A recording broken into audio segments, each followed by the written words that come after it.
Hi, welcome to Camper UK. Here's a little instructional video for your hire with us. So for you choosing the Laika motorhome, a little detailed handover of how it works out. First of all, we'll walk around the outside. So first thing we come to is the toilet cassette. We do include some toilet fluid for you. So when you're preparing the vehicle, just raise the syringe catch up a little bit to pull it out. When you're getting your toilet ready, if you slide this section out yourself, unscrew there, put a little bit of drop of water in there, one of the chassis, the blue chassis in there, give it a good shake around, but that will just help with masking any smells and keeping the toilet chemicals and the cassette clean. And that will just slide back inside. When you get inside the vehicle, I'll show you, but there is an indicator on the toilet just to give you an idea when it's full. So we'll put these back in the garage because that's where they'll be left for you. In the garage you'll find your equipment that you'll need for your stay with us. So there's a mains hookup cable. There's some levelling ramps, and around the corner, which I'll show you in a minute, is a hose pipe. So basically with your mains hookup leads, like I've got here, you'll have a similar system at your caravan sites with a mains hookup point. The male end will go into the caravan post, the male end being the piece with the 3 pin prongs.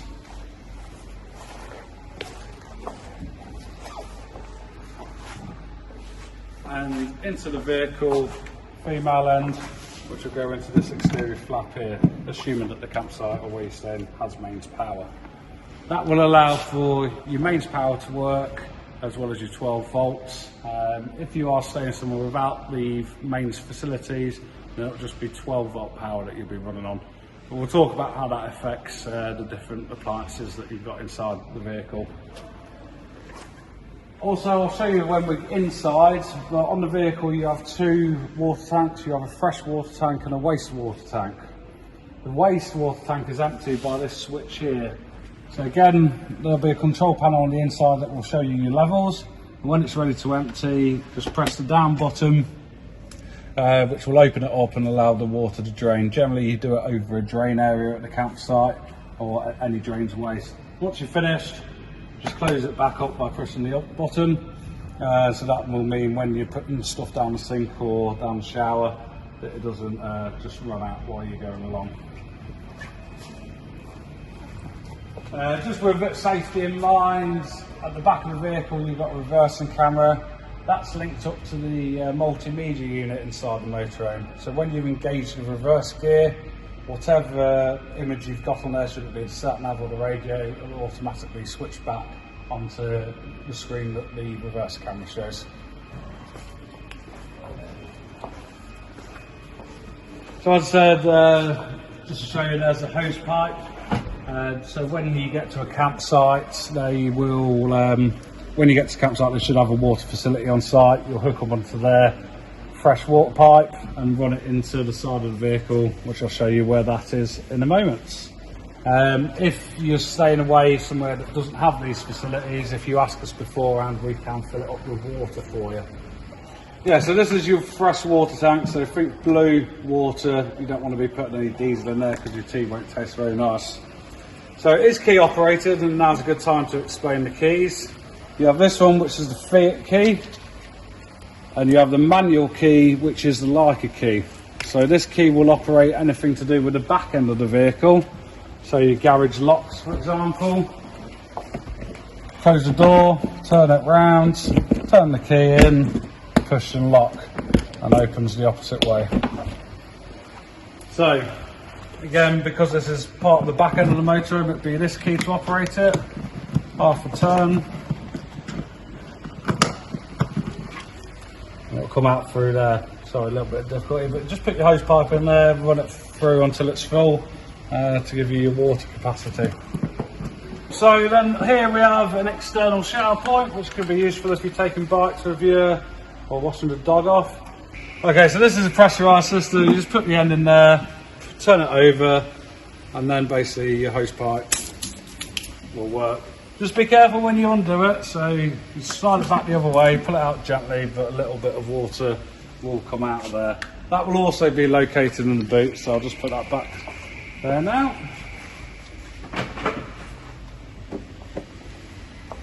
Okay, moving on to your gas bottles. So with ourselves, we'll give you at least one full spare bottle, and then you'll have one bottle that's got any remaining gas in it. If you need to change your gas bottles on your time with us, in the glove box, we'll leave you a gas spanner, so the right size spanner for the kit for the gas bottles. It is a cross thread, but one thing to realise, it's a backward spread. So instead of righty-tighty, it's actually lefty-tighty and righty-loosely. You shouldn't be travelling with your gas switched on. So if you have a look at the top here, quite simply, it's one way to close, one way to open it. So these bottles are open for the demonstration. If for any reason you find that you're not getting gas coming through your appliances, one thing to check is there's this little black button at the top. If you press that and you feel it surge a little bit, then your gas should be coming through. And that's just a safety feature on the vehicle. So if you haven't got any gas, it's either going to be your gas bottles are empty, or you need to push that. If you do use a lot of gas and the bits that we've provided have run out, just look for flow gas. There's a website, you can put in your location, they'll tell you dealers. You can take one of these out and exchange it for a new one. It would be at your expense, but like I say, as part of the deal, you'll have one full and whatever's partially left in that vehicle as well. Under this side, just a little bit of storage. There's not a lot to worry about, especially if you're hiring with us in the summer. But this is a little frost protection valve. So if you're using it in the winter and you find that you're filling your vehicle with water and water's just coming out the bottom of the vehicle, that's because this has probably set itself. So they're designed about 5 degrees to open up to save the vehicle water tanks from freezing up. So you'll see here the blue diamond is going across the vehicle and the blue buttons is pushed inwards. If you come to it and you find that the button's out and it's pushed that way and your water's coming out as you fill it, that's going to be your issue. So just push it back the other way, push the button in, the tank's again sealed.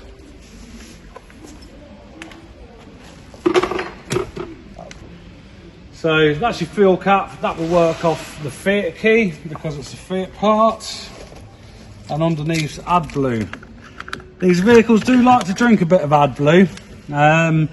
We will top them up before they go. If your warning light comes up on the dash, which will look not too dissimilar to that, you see that?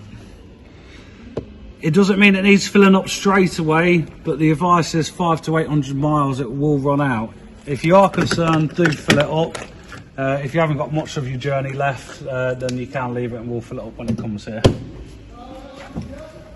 In case of emergency, the vehicle's equipped with a tyre safety kit. So it's a compressor with the guns that will basically inflate your tyres and get you to a garage.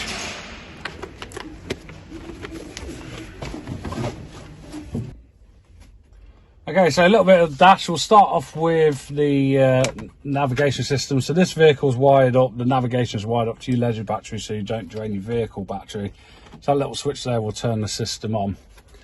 It takes a little bit of a minute to load up, but we'll just show you on there. Basically, it's got your normal radio on there. The camera, as I might have said before, will engage when you go into reverse, but if you want to use it while you're driving, you just press the camera button there and that will show you the backward screen with indicators of how far it is. So we're going to start the vehicle now.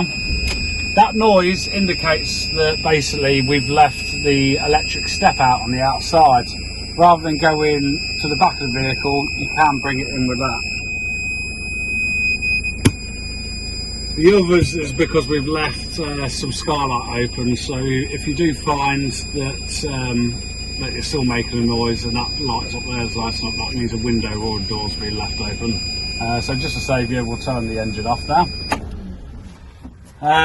So basically you've got your cruise control stalk down here. To turn it on, you switch it up and you can up and lower your speed with the sticks on there. On here, that will operate your mains lights, backwards for your full beam, and again to take it off. And then your wipers are on this side, so just different. That one will do the one off, and down does the different speeds.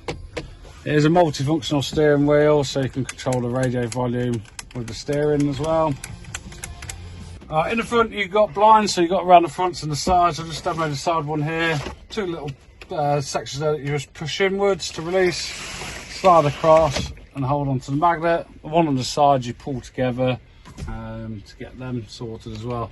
These seats do have a swivel feature, so you see this one's facing that way. At the bottom here, there's just a little catch, so just push it towards the main lounge area and the seat will swivel around now. With the driver's seat in particular, you might have to adjust it because you've got things like the handbrake on the right hand side, and here the arms just catch on the side, but in the middle, so like on this one here, there's a little metal bar. If you raise that up, that will allow the seat to go forwards and backwards. And now we can open it up all the way around, which makes quite a nice seating area, especially if you've got 4 people with you. Okay, so your TV, there's a TV aerial that's fitted onto the roof. There's nothing that you really need to do with that. Just make sure it's plugged into the 12-volt power and the white cable's in, which is to the aerial. So this TV will work on mains or without mains. So like I say, it is a 12-volt power. Press the on button to turn it on. If you find you've got no signal, then it might just be a case of retuning it. So if you press the menu button, select channel and auto tune, and that will auto tune the channels it can pick up in the area. We're probably not going to find much because we're inside a building today, and it will depend where in the country you are, so it might not work if it's out of a poor area, but just do it that way, see what TV channels you get, and then just similar to, as a normal one, you can just go through the channels on there, volume, TV guide, etc. But we'll just switch that off now. Okay, so this is your heating and your hot water control. So it will show a time to start off with. Just to wake it up, press the button once. And it's only these top 4 dials that you need to worry about, really. So in a minute, there's a little indicator there because we're plugged into mains electric. So if you're at the campsite and you've got that, you know you've got mains electric on there.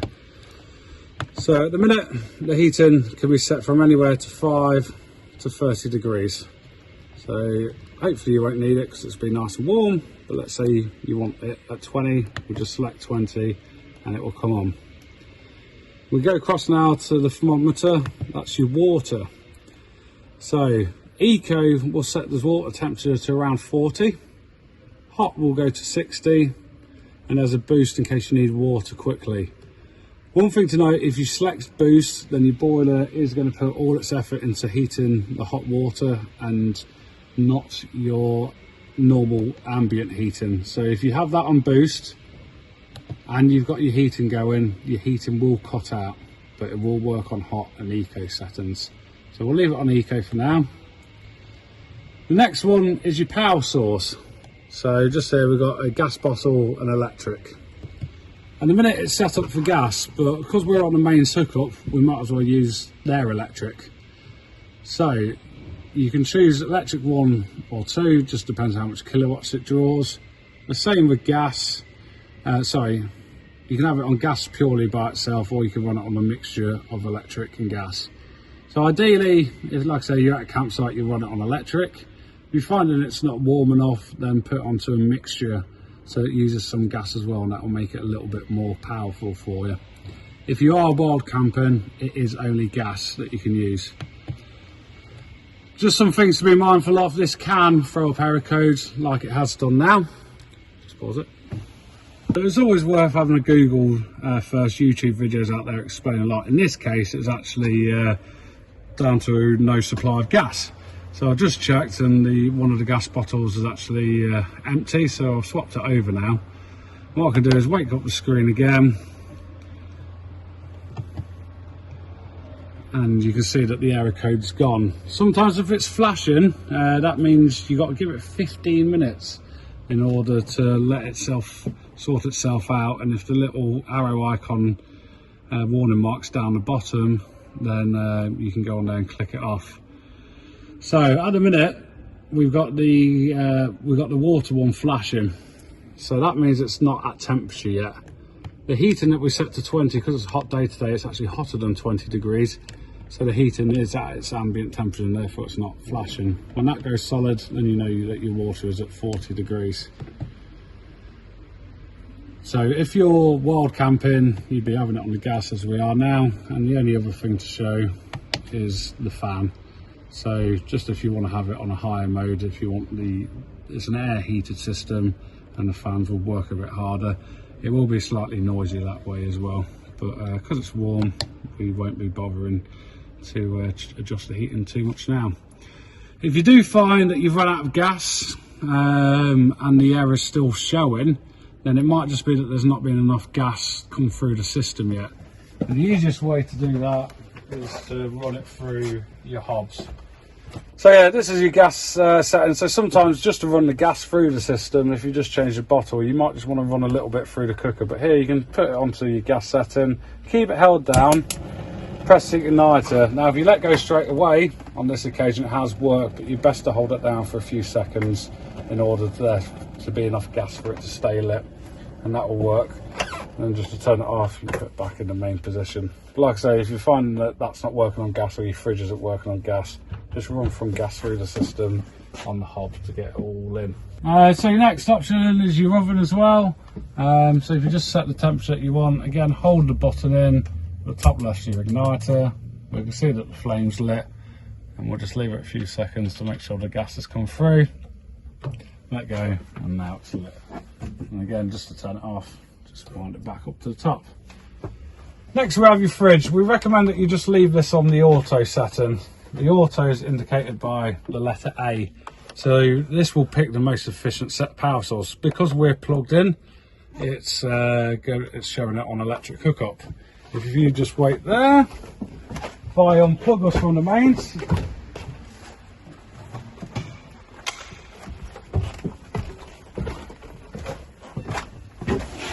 so I've unplugged us from the mains. If I click back onto there, you can see it switched itself onto gas.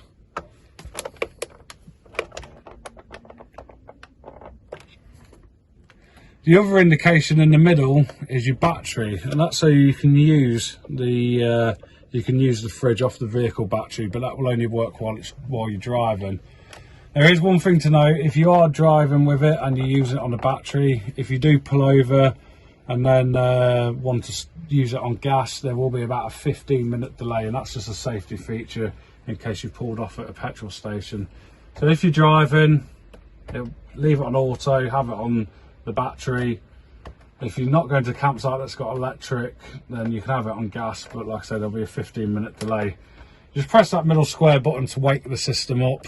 There shouldn't be any reason why to change it off the A for auto, but if you do, just hold the square button in.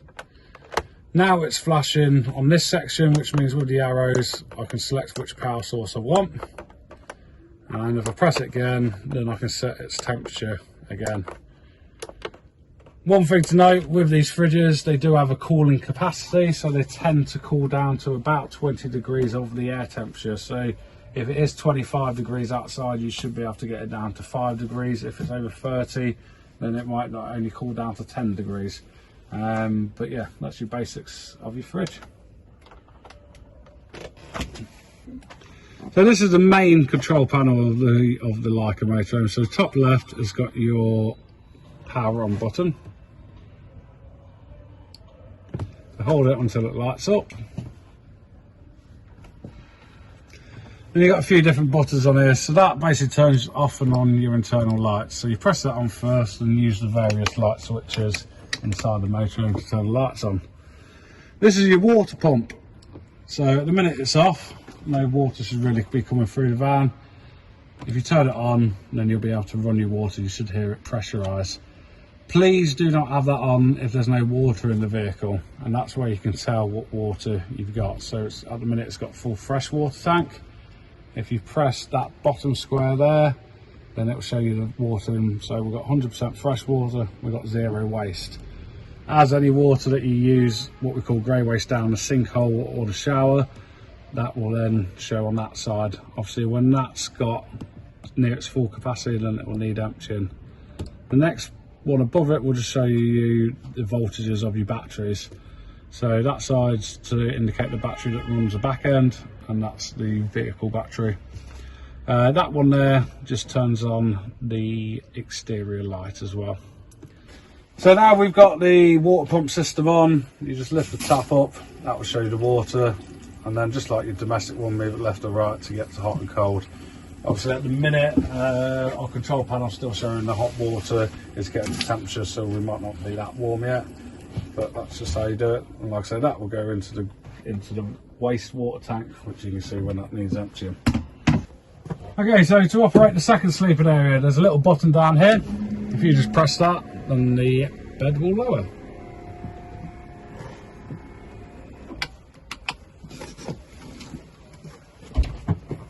And we take off the ladders, which clip on to this side. And there's your ladders into your bed. So you climb up on that side. On the other end, you'll see that there's a safety net, which hooks up onto the two black clips on that side, so there's no danger of falling out that side. On this side, you do have like the bathroom wall and stuff to help you. For a bit of privacy, there's some at the top as well. And to put it back up, just move those blocks back to the side, and then you can lift the ladder back off, and just push the button, and up it goes again. So now we get to the mucky business, the toilet. The toilet will swivel, so if you find it in that position, thinking how do I sit down, just slide it around, and that'll be better for you. At the bottom here there's a little grey handle, which basically opens it and closes it to drop into the waste tank, which I showed you outside earlier. Once you've done your business or to flush, you just press the blue button there, which will run some water through it. Just here is the indicator that I talked about before, so when that goes orange, you know it's time to empty your toilet. So in order to use a shower, there's a little retaining clip here, just push that in and the wall will move. In order to use your shower, just have a look, there's an on and off switch there. So we put on the on position and then open it up that way. Once you're done showering, door closes back normally. So this is your bedroom area, two single beds, or you could sleep double away across this way. You've got some lights on here. On that one you've actually got built-in USB socket, but in both corners up here you've got USBs as well, perfect for charging your phones. So I said at the start of the video, just explain a little bit more about the electric. So you have a mains power system and you have a 12-volt power system. So when you're plugged into the hookup, you can use all your power sockets that are available to you. If you're using this for a festival or something like that, where you haven't got access to a mains hookup, then just your 12 volts will work. So your lighting will work because that's all 12 volts. Your USB will, but any 3-pin sockets that you find won't work unless you're plugged in. Yeah, just be mindful that obviously a leisure battery does have a certain capacity of time depending on how much usage you use. And in order to charge that battery up, it's charged when it's driven or when it's plugged into a mains hookup. Hope you enjoy staying with us. Any questions, just give us a call. To show you is your awning. So your awning handle will be located in the boot. Get this little hook into this end up here, and you just wind it out to the desired length.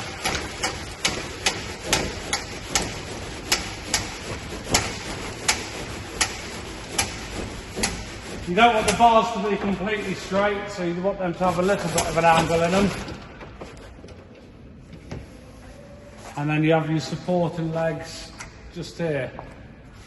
So you pull it out, and from this end, you pull it out completely to lower it down. And then you have a little catch here that you unscrew to lower your leg. And when it's at your desired height, lock it off by screwing it the other way.